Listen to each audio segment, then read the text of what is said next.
It's 9:47 p.m. when they grab their jacket. You don't ask where they're going.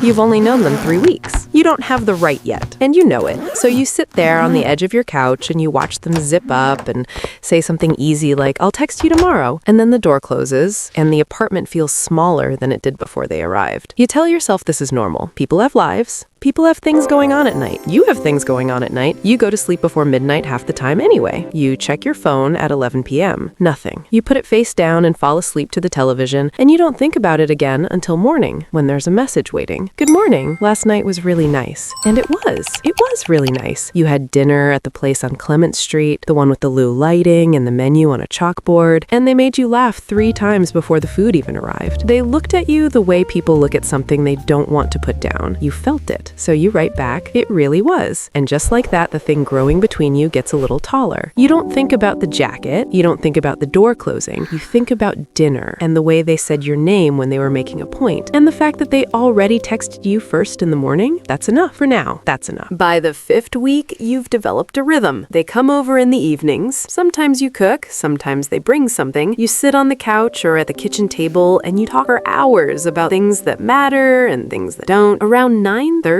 they start to get quiet in a way that isn't sad, just distant, like someone who has a flight to catch. By 10, they're reaching for their jacket. Every night. You've started thinking of it as the jacket moment. You notice it now, the slight shift in their energy around that time. Something in their posture changes. They become a little more careful with their words, a little less settled in their seat, like they're mentally already somewhere else while their body is still with you. The first time you say something, it's light, casual. You always leave around the same time. They smile at you, and it's warm. It's real. And they say, "I'm a creature of habit." And you laugh, and they lean over and kiss you once, soft and slow, and then they're gone. You stand at the window for a minute and watch them walk to their car. The engine starts, the headlights come on, they pull out onto the street, and you watch the taillights until the car turns the corner. You feel something you don't name yet. Not suspicion, not quite. More like the beginning of a question you're not sure you want answered. You go back to the couch, you pull a blanket over your legs, you open your phone and start scrolling, and after a few minutes, you realize you're not reading anything. You're just waiting to see if they'll text when they get home. They don't that night. But the next morning, they bring you coffee. They bring it to your door in a paper cup with your exact order, and they smile when you open it, and your chest fills up with something warm and unguarded, and you think, "This is good. This is really good." The question dissolves. For now. You are in it now. You don't know exactly when it happened. There wasn't a single moment, more like a series of small ones stacked on top of each other until the weight of them became something you couldn't ignore. The way they listen when you're talking. Really listen. Not looking at their phone, not half present. The way they remember things. The small coffee order. The fact that you hate cilantro. The name of your college roommate that you mentioned one time months ago, and they brought her up again like it was nothing. You start clearing your evenings. You don't say that out loud to anyone. You just do it. Plans get rescheduled. Gym sessions get moved to morning. You want to be available when they show up. You want to be relaxed. You want to have nowhere else to be. And they come every few nights, sometimes more. They come with food or without it. They come at 7 or they come at 8. And every time they walk through the door, you feel the warmth spread from your chest outward. And you think, "I don't want to lose this." That's the thought that changes everything. I don't want to lose this. Because the moment that thought arrives, the exits start mattering. The jacket, the 10 p.m. departure, the nights when you text first and the response comes 40 minutes later with no explanation, just a normal reply, like nothing unusual about 40 minutes. You start noticing more. You notice that you have never been to their apartment. You've asked twice, casually. Both times the subject changed without them changing it. Somehow the conversation just moved, and you were laughing at something new before you realized you never got an answer. You notice you don't have their home address saved anywhere. You notice their phone is always face down on your table. You file these things away, and a part of your mind you're not ready to open yet. You close the drawer. You go back to the warmth. But the drawer is there and there now. It's a Tuesday. You know it's Tuesday because you had a long meeting in the morning, and the specific exhaustion of a Tuesday was all over you by the time evening came. They were supposed to come at 7.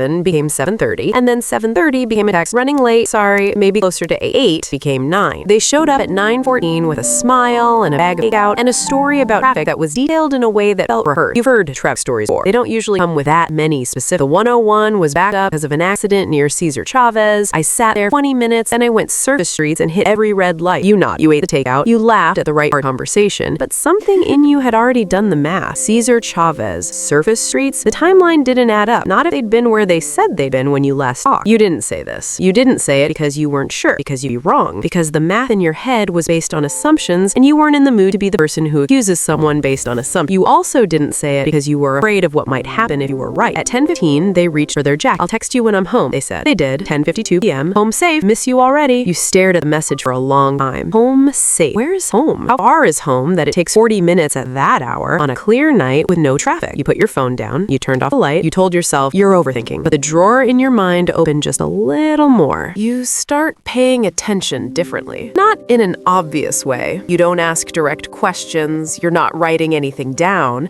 But you're tracking things you weren't tracking before. You're noticing the gap between what they say and what the details suggest. They mention a neighborhood once, offhand, in the context of a restaurant recommendation.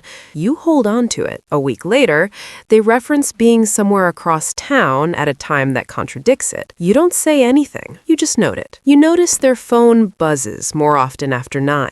You notice how their hand moves toward it without looking at it, keeping it close, like something that needs watching. You notice that they never mention nights, like the hours between 10 and morning don't exist. They'll tell you about a Sunday afternoon in full detail, what they had for lunch, who they ran into, but the nights are always blank. I just stayed in. I went to bed early. I didn't really do anything. Every night. They never really do anything. You try to talk yourself out of it. You try logic. You try compassion. You tell yourself everyone has private time. Everyone is allowed space. This is not the 1950s. People are not obligated to account for every hour. But that's not what this is, and you know it. This isn't privacy. Privacy is a closed door in a shared house. This is an entire room you didn't know existed. You cook dinner for them on a Thursday, and halfway through the meal you ask lightly, "What do you usually do in the evenings when you're not here?" They look up at you. For just a second, less than a second, something moves across their face. Not